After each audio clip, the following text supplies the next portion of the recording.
واتسبو ولد هذاك ولد كيبقى مسمي ذاك الواد على السميه ديال هي اللي كتعد من المنابع الرئيسيه كتغذي ولا كتزود النهر ديال سبو بالماء.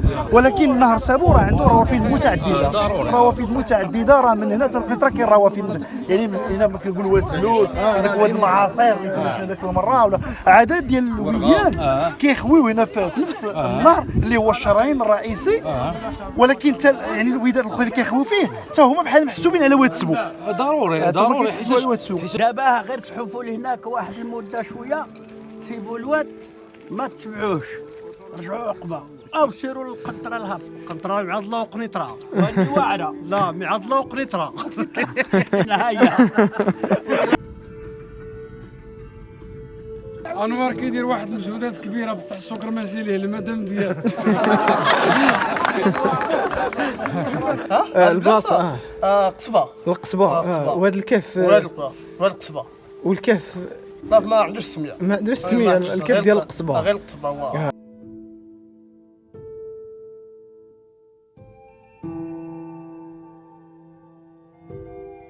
Le Sbou est un fleuve du Maroc tributaire de l'Atlantique. Ce nom provient du berbère Asboul, mot composé de As qui signifie lieu et Boul qui signifie marécage.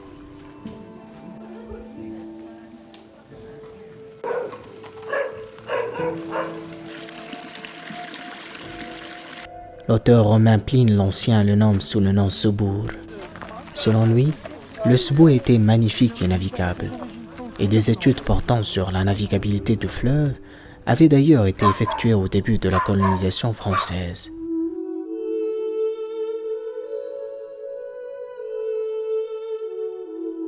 Le Sbou est né dans le Moyen Atlas, où il prend sa source dans les hauts plateaux basaltiques. Émergeant de montagnes calcaires, il s'étale sur une longueur totale de 614 km depuis sa source. Le bassin de Sbou forme une cuvette entre le Rif au nord, le Moyen Atlas et la Meseta au sud, le couloir Fès-Taza à l'est et l'océan Atlantique à l'ouest.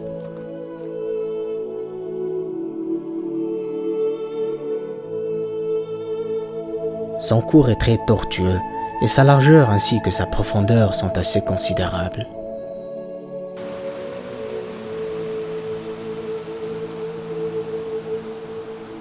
Le régime hydraulique de ce fleuve est caractérisé par une irrégularité liée à la variation de son débit qui dépend de la quantité des précipitations durant l'année.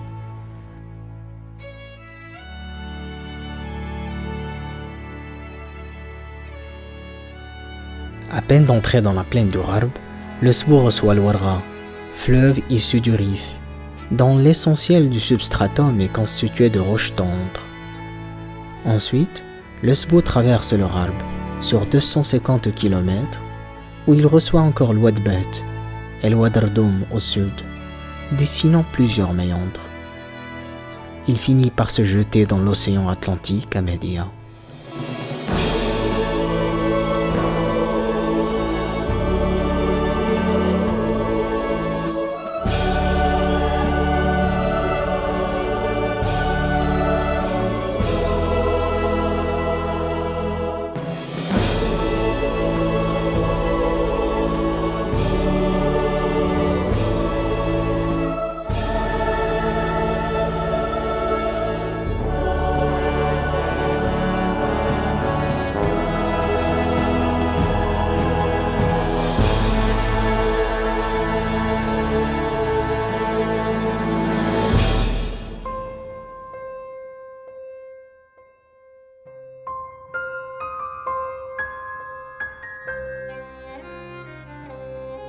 Le Sbou aujourd'hui renferme une population de 6,2 millions d'habitants, dont près de 50% urbaine, répartis sur 84 centres urbains, dont Fès, Meknès, Taza, Khmissat, Sidi Qassem et Kenitra.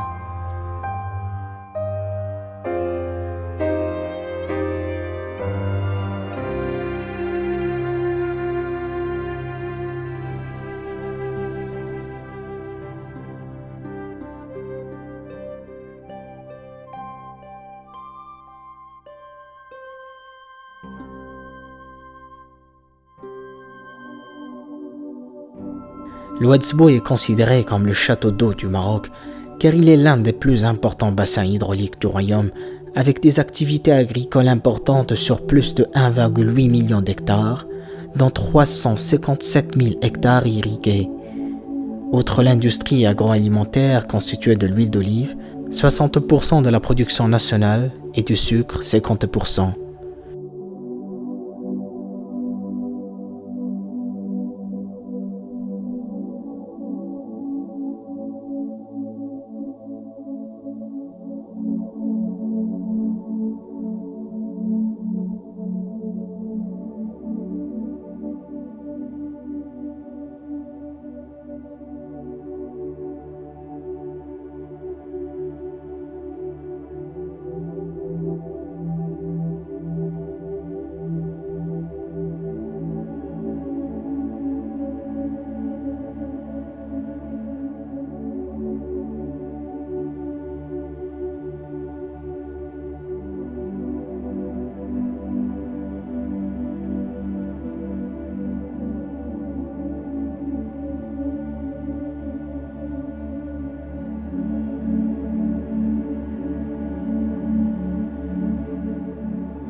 Le bassin du Sbou compte actuellement 11 barrages, avec une capacité globale de stockage qui dépasse 5800 millions de mètres cubes et un barrage en cours de réalisation d'une capacité de 700 millions de mètres cubes.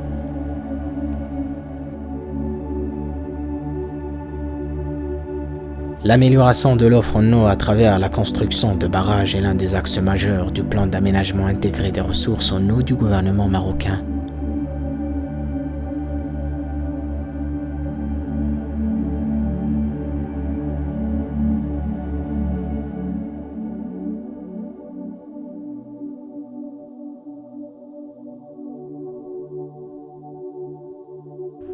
L'Ouedsbou est à présent confronté à deux défis, la pollution et les inondations.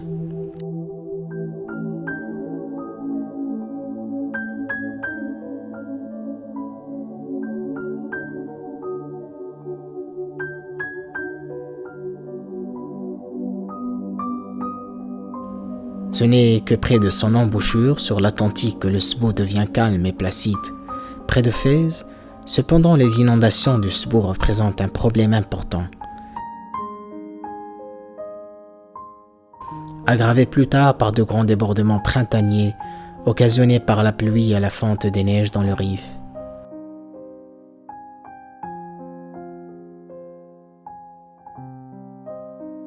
En 2008, le fleuve de Sbou a atteint un pic près de sa source d'une profondeur de 13,60 mètres.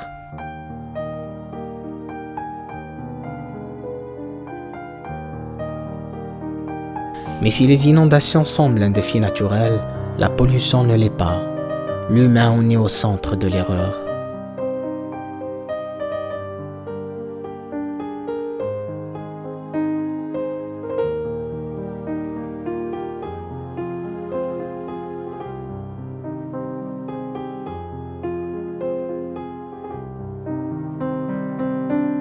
De nos jours,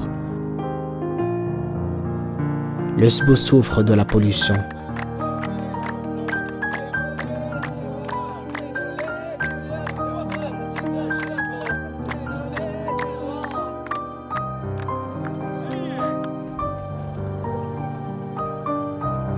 Les écoulements des champs agricoles et le manque d'infrastructures de traitement des déchets dans un pays à forte croissance démographique font que la qualité de l'eau est une préoccupation majeure pour les Marocains. Dans la ville de Fès, plusieurs activités, notamment la tannerie et la dinanderie, génèrent des rejets importants de métaux lourds dans les eaux de surface.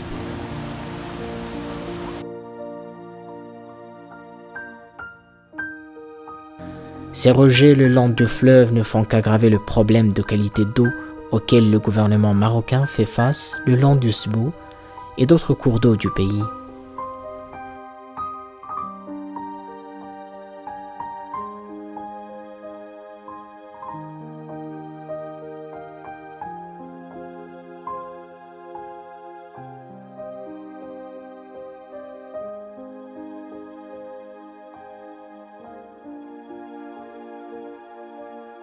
Dans ce même registre, d'importants travaux ont été entamés pour pallier cette situation qui affecte tant l'environnement que les populations.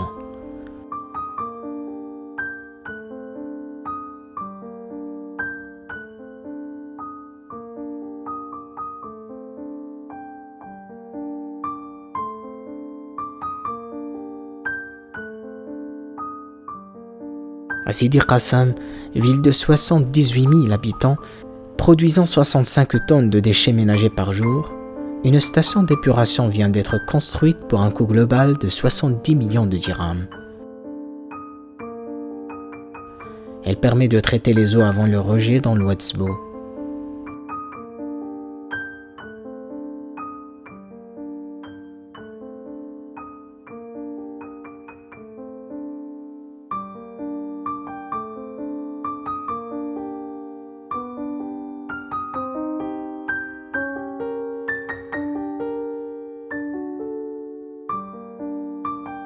Au Maroc, comme dans beaucoup d'autres pays arides, la rareté des ressources en eau est aggravée par la dégradation de la qualité.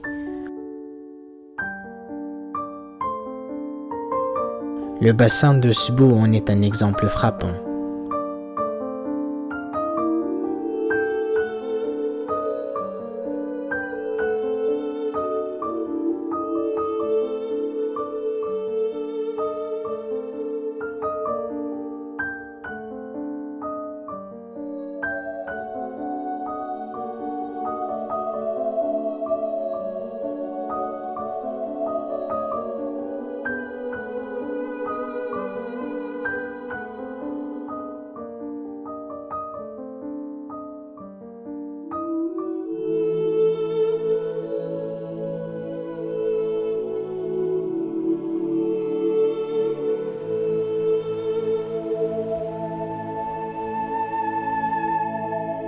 Si nos besoins en eau sont sans cesse croissants, comment peut-on répondre aux besoins de plusieurs secteurs socio-économiques importants tels que l'agriculture avec le plan Maroc Vert, le tourisme avec la vision 2020, l'industrie avec le plan d'émergence? Peut-on faire face à la croissance démographique tout en améliorant les conditions de vie encouragées par la politique marocaine pour le développement humain?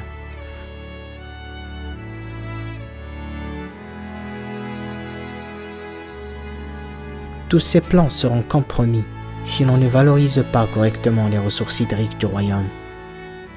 Même plus tard dans le temps et dans l'espace, les générations futures devront décrire le fleuve de Sbou, tel un magnifique fleuve se déversant des collines et dans les eaux claires, froides et pures, coulées parmi les lauriers roses en fleurs.